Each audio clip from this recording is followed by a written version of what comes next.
ఆంధ్రప్రదేశ్ రాష్ట్ర వ్యాప్తంగా ఉన్నటువంటి ఇల్లు లేనటువంటి వారందరికీ ఊహించని శుభవార్త అయితే మన యొక్క రాష్ట్ర ప్రభుత్వం అయితే ప్రకటించిందండి.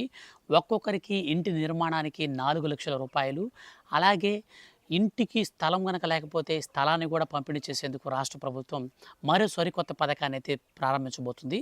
సో వీటికి సంబంధించి పూర్తి వివరాలు తెలియజేస్తాను. అలాగే వీటితో పాటుగా మన యొక్క ఆంధ్రప్రదేశ్ రాష్ట్ర వ్యాప్తంగా ఉన్నటువంటి భవన నిర్మాణ కార్మికులు, ఇతర సంక్షేమ కార్మికులకు మరో కొత్త పథకాలను 4 రకాల పథకాలనైతే అమలు చేస్తూ రాష్ట్ర ప్రభుత్వం ఉత్తర్వులు జారీ చేసింది. సో ఈ విషయాలన్నీ కూడా ఈ వీడియోలో నేను మీకు క్లారిటీగా అయితే ఎక్స్ప్లెయిన్ చేస్తాను. వీడియోని స్కిప్ చేయొద్దండి. స్టార్టింగ్ నుంచి ఎండింగ్ వరకు పూర్తిగా అయితే చూడండి. అలాగే ఈ వీడియో కిందనటువంటి బ్లాక్ కలర్ సబ్స్క్రైబ్ బటన్ని మీరు క్లిక్ చేసి పక్కనే వచ్చే బెల్ సింబల్ని ఆల్ పైన కనుక ట్యాప్ చేశారనుకోండి, ఏ చిన్న అప్డేట్ వచ్చినా సరే మిస్ కాకుండా తెలుసుకోవచ్చు. మన పిఎన్ఆర్ ఆన్లైన్ టీవీ ఛానల్లో ఎప్పటికప్పుడు ఆంధ్రప్రదేశ్ రాష్ట్ర వ్యాప్తంగా ఉన్నటువంటి పథకాలకు సంబంధించి రెగ్యులర్గా వీడియోస్ అనేది వస్తూ ఉంటాయి. సో మిస్ కాకుండా ఉండాలనుకుంటే మాత్రం ఛానల్ని అయితే సబ్స్క్రైబ్ చేసుకొని బెల్ సింబల్ని పక్కన పెట్టుకోండి. అలాగే మీరు ఈ వీడియోని దయచేసి మీ యొక్క ఫ్రెండ్స్ అండ్ ఫ్యామిలీస్లో అందరికి కనుక షేర్ చేస్తారనుకోండి, వాళ్ళు కూడా అయితే ఈ విషయాన్ని తెలుసుకుంటారు. కాబట్టి దయచేసి షేర్ అయితే చేయండి. ఇక పూర్తి వివరాలు మనం వీడియోలోకి వెళ్ళి కనుక చూసుకున్నట్లయితే, మన యొక్క ఆంధ్రప్రదేశ్ రాష్ట్ర ముఖ్యమంత్రి నారా చంద్రబాబు నాయుడు గారు ఎంతో ప్రతిష్టాత్మకంగా ఈ యొక్క పథకాలను అయితే ప్రారంభించాలని అధికారులకు ఉత్తర్వులు అయితే జారీ చేశారు. ముఖ్యంగా మనకు ఏపీ పోర్టల్లో వారికి 4 రకాల పథకాలను అమలు చేసేందుకు ఎవరైతే భవన నిర్మాణ కార్మికులు, ఇతర కార్మికులకు సంక్షేమ పథకాలను పారదర్శకంగా ఏపీ సేవా పోర్టల్ ద్వారా అమలు చేయాలని మన యొక్క రాష్ట్ర ప్రభుత్వం నిర్ణయించింది. వివాహ కానుక, ప్రసూతి ప్రయోజనం, సహజ మరణం పథకం, అంత్యక్రియల సమయంలో ఆర్థిక సాయం అందించేందుకు ఓకే చెప్పింది. ఇక 4 పథకాలను అమలు చేయడానికి ప్రత్యేకమైన మార్గదర్శకాలను కూడా జారీ చేయడం జరిగింది. వచ్చే నెల 1వ తారీఖు నుంచి ఈ పథకాలు అమల్లోకి వస్తాయని గ్రామ వార్డు సచివాలయాల్లో నమోదు చేసుకోవాలని సూచించింది. సో మొత్తంగా మనం చూసుకున్నట్లయితే మన యొక్క ఆంధ్రప్రదేశ్ రాష్ట్ర వ్యాప్తంగా ఉన్నటువంటి ఎవరైతే ఈ యొక్క భవన నిర్మాణ కార్మికులు లేదా ఇతర కార్మికులు ఉన్నారో అటువంటి వారందరికీ పారదర్శకంగా ఏపీ సేవా పోర్టల్లో మనకు అప్లై చేసుకోవడానికి 4 రకాల పథకాలను అయితే ప్రవేశపెట్టారండి. సో వాళ్ళకి ఏదైనా సరే మనకు చూసుకోవచ్చు. ఇక్కడ మనం క్లారిటీగా వివాహ కానుక, ప్రసూతి ప్రయోజనం, సహజ మరణం అంటే ఒకవేళ సహజంగా చనిపోయినా సరే అంత్యక్రియల సమయంలో వారికి ఆర్థిక సాయం కూడా అందిస్తామని మన యొక్క రాష్ట్ర ముఖ్యమంత్రి నారా చంద్రబాబు నాయుడు గారు అయితే ప్రకటించారు. సో ముఖ్యంగా భవన నిర్మాణ కార్మికులు ఉన్నారు కాబట్టి ఈ వీడియోలో అయితే వాళ్ళకి సంబంధించినటువంటి అప్డేట్ను కూడా అయితే చెప్పడం జరిగింది. ఇక పూర్తి వివరాలు మనకు ఇళ్లకు సంబంధించి ఇంటి స్థలం కోసం ఎదురు చూస్తున్నటువంటి వారందరికీ కూడా వచ్చినటువంటి అప్డేట్ను మనం క్లారిటీగా చూస్తే, ఆంధ్రప్రదేశ్ రాష్ట్ర ప్రభుత్వం పేదవాళ్ల సొంత ఇంటి కలను నిజం చేయబోతుంది. రాష్ట్ర వ్యాప్తంగా మరోసారి గృహప్రవేశాలకు సిద్ధమైంది. తొలి విడతగా 3 లక్షల ఇళ్లను లబ్ధిదారులకు అందజేయగా, తాజాగా మరో 2.5 లక్షల ఇళ్లను పూర్తి చేసి లబ్ధిదారులకు అందించనున్నట్లు రాష్ట్ర ప్రభుత్వం ప్రకటించింది. వాస్తవానికి ఉగాదికే ఈ యొక్క పథకాన్ని పూర్తి చేయాలని ప్రయత్నించినా ఇదైతే కుదరలేదు. ఈ మేరకు ఈ నెల 30వ తారీఖున చంద్రబాబు నాయుడు గారి చేతుల మీదుగా 2.5 లక్షల గృహప్రవేశాలు నిర్వహించాలని నిర్ణయించారు. ఈ ప్రభుత్వం కూడా ఆదేశాలు కూడా జారీ చేసింది.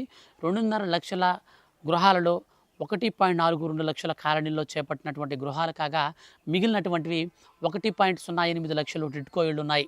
తిరుపతి జిల్లా నాయుడుపేటలో నిర్వహించే కార్యక్రమంలో భాగంగా ఈ గృహప్రవేశాల కార్యక్రమం నిర్వహించనున్నారు.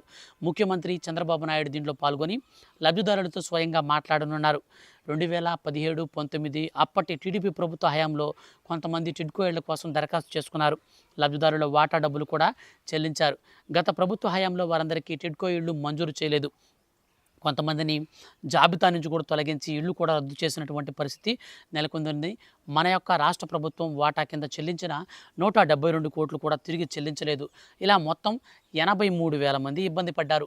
ఈ సమస్యను గమనించినటువంటి కూటమి ప్రభుత్వం లబ్ధిదారులు వాటా కింద చెల్లించిన డబ్బులను బాధితుల బ్యాంక్ అకౌంట్కి జమ చేయాలని ఇటీవల తీసుకున్నటువంటి నిర్ణయం తెలిసిందే. అయితే ఈ డబ్బులు కూడా గృహప్రవేశాల కార్యక్రమం రోజున అదే వేదికపై ముఖ్యమంత్రి చేతుల మీదుగా బ్యాంక్ అకౌంట్లలో డబ్బులను జమ చేశారు. రాష్ట్ర వ్యాప్తంగా ఈ ఏడాది డిసెంబర్ నాటికి టిడ్కో గృహ సముదాయాల్లో చేపట్టినటువంటి 2.62 లక్షల గృహాలను పూర్తి చేసి లబ్ధిదారులకు అందించాలని టార్గెట్ అయితే రాష్ట్ర ప్రభుత్వం పెట్టుకున్నట్లు ఈయన ప్రకటించారు.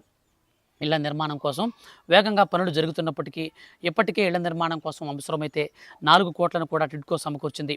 తాజాగా రాజధాని అమరావతి పరిధిలోని సిఆర్డీఏతో పాటు మంగళగిరి, మచిలీపట్నం, విశాఖపట్నం నుంచి 20,000 టిడ్కో ఇళ్ల నిర్మాణానికి ప్రతిపాదనని ప్రభుత్వానికి అందజేశారు.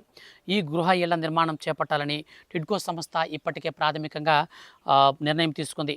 మొత్తంగా కూటమి ప్రభుత్వం అధికారంలోకి వచ్చినటువంటి ఈ నెలలోనే మనకు రెండోసారి ఇళ్ల నిర్మాణాన్ని పూర్తి చేసి అందివ్వాలని రాష్ట్ర ప్రభుత్వం ఇప్పుడు ఊహించని శుభవార్త అందించింది. సొంత స్థలం కలిగి ఎవరైతే ఇళ్ల కోసం ఎదురు చూస్తున్నారో అటువంటి వారందరూ కూడా సొంత స్థలం కలిగి ఉంటే సరిపోతుంది. వాళ్ళకి నేరుగా ఇళ్లను కూడా అయితే పంపిణీ చేస్తామని రాష్ట్ర ప్రభుత్వం ప్రకటించింది. అంటే మీకు ఇంటి స్థలం వచ్చేసి కేవలం 3 సెంట్ల కంటే ఎక్కువ ఉంటే మీకు ఈ పథకం వర్తించదు. అలాగే మీకు ఈ ఇల్లు నిర్మాణానికి సంబంధించి కావాల్సినటువంటి ఆర్థిక సాయం కేంద్ర ప్రభుత్వం వచ్చేసి ప్రధానమంత్రి ఆవాస్ యోజన పథకం కింద అర్హత కలిగినటువంటి ఇప్పటి వరకు రేషన్ కార్డుదారులందరినీ కూడా అర్హత కలిగినటువంటి వారందరికీ నేరుగా వారికి 2.39 లక్షల రూపాయలనైతే అందిస్తుంది. సో రిమైనింగ్ మిగిలినటువంటి 1.5 లక్షల రూపాయలని మన యొక్క రాష్ట్ర ప్రభుత్వం అయితే ఇస్తుందన్నమాట. సో మొత్తంగా చూసుకున్నట్లయితే ఈ యొక్క కేంద్ర ప్రభుత్వం ప్రధానమంత్రి ఆవాస్ యోజన పథకం కింద 2,39,000 రూపాయలు అండ్ రాష్ట్ర ప్రభుత్వం వచ్చేసి రిమైనింగ్ ఏదైతే మనకు 1,41,000 ఉందో అది రాష్ట్ర ప్రభుత్వం ఇస్తుంది. ఫైనల్గా 4 లక్షల రూపాయల వరకు ఇల్లు కట్టుకోవడానికైతే మన యొక్క రాష్ట్ర ప్రభుత్వం అందిస్తుంది. ఇక మనకు ఇంటి స్థలం లేనటువంటి వారి కోసం వచ్చినటువంటి అప్డేట్ని మనం పరిశీలిస్తే ఇంటి స్థలం ఉండి వారికి ఇల్లు కట్టుకోవడానికి ఇల్లు కోసం అయితే ఫస్ట్ చెప్పాను. ఇప్పుడు ఇంటి స్థలం కూడా లేదు. అటువంటి వారికి వచ్చేసి వారి పేరు మీద కరెంట్ మీటర్ అనేది ఎక్కడా లేకుండా ఉండి వాళ్ళు కనుక రేషన్ కార్డు, ఆధార్ కార్డుతో ఆంధ్రప్రదేశ్ శాశ్వత నివాసి అయినట్టుగా క్యాష్ టు ఇన్కమ్ ప్రూఫ్ అనేది వాళ్ళు పెట్టి ఈ పథకానికి కనుక అప్లై చేసుకుంటే మనకు చంద్రన్న ఇంటి స్థలాలు అయితే మనకి ఇస్తారు. సో పట్టణ ప్రాంతాలలో అయితే 12 అంకణాలు అనగా 2 సెంట్లు. ఇక మనకు పల్లెటూర్లు అంటే గ్రామీణ ప్రాంతాలలో కనుక చూసుకుంటే 3 సెంట్లు అంటే 18 అంకణాల కింద ఈ యొక్క భూములు అయితే మనకు పంపిణీ అయితే చేస్తారన్నమాట. సో దీనికి సంబంధించి మొత్తంగా మనం క్లారిటీగా చూసుకున్నట్లయితే మనకు ఈ నెల 30వ తారీఖున నాయుడుపేటలో నిర్వహించేటువంటి భారీ బహిరంగ సభలో మన యొక్క రాష్ట్ర ముఖ్యమంత్రి నారా చంద్రబాబు నాయుడు గారి చేతుల మీదుగా ఈ పథకాలను అయితే మనకు అమలు చేస్తారనమాట. సో మొత్తంగా చూశారు కదా ఈ యొక్క పథకానికి మనకు ఎలా అప్లై చేసుకోవాలి ఏంటి విషయం అనే దానికి చూస్తే మనకు అక్కడ ప్రారంభిస్తారు. ఆయన ఈ నెల 30వ తారీఖున ప్రారంభిస్తే ఏప్రిల్ మొదటి వారంలో అప్లై చేసుకోవడానికి ఆన్లైన్లో మనకు రిజిస్ట్రేషన్స్ అయితే ఓపెన్ చేస్తారు. సో ఆయన మనకు ఫస్ట్ ఆయన చేయాల్సిందంటే ఓపెన్ చేయాలి. ఓపెన్ చేసిన తర్వాతనే మనకు ఈ పథకానికి సంబంధించి అప్లై చేసుకోవడానికి అవకాశం అయితే ఉంటుంది. అంటే వచ్చే నెల మొదటి వారంలోనే అర్హత కలిగినటువంటి ప్రతి ఒక్క రేషన్ కార్డు లబ్ధిదారుడికి ఇల్లు లేనటువంటి వారికి కొత్త ఇల్లు మంజూరు చేస్తారు. ఈ సమ్మర్లో మీరు హ్యాపీగా ఇల్లు అయితే కట్టేసుకోవచ్చు. అలాగే ఇల్లు స్థలం కూడా లేనటువంటి వారికి అంటే బాడిగుంట్లలో, అద్దెంట్లలో ఉన్నటువంటి వారందరికీ మన యొక్క రాష్ట్ర ప్రభుత్వం ఇప్పుడు తాజాగా తీసుకున్నటువంటి నిర్ణయాల వల్ల ఇంటి స్థలాలను కూడా పంపిణీ చేయడం కోసం మనకు ముహూర్తం ఖరారు చేస్తుంది. అప్పుడు మనకు వచ్చే నెల మొదటి వారం నుంచి ఈ యొక్క ఇళ్ల స్థలాలలో లేఅవుట్లు కూడా అయితే వేయబోతున్నారు. బాగా గుర్తుపెట్టుకోండి, పట్టణ ప్రాంతాలలో మనకు 12 అంకణాలు 2 సెంట్ల స్థలం అయితే ఇస్తారు. అందులో ఇల్లు కట్టుకోవడానికి కూడా మళ్ళీ 4 లక్షల రూపాయలు అయితే ఇస్తారు.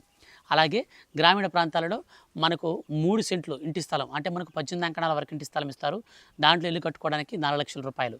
4 లక్షల రూపాయలు ఎలా ఇస్తారో చెప్పాను కదా. కేంద్ర ప్రభుత్వం 2,39,000, రాష్ట్ర ప్రభుత్వం 1,41,000.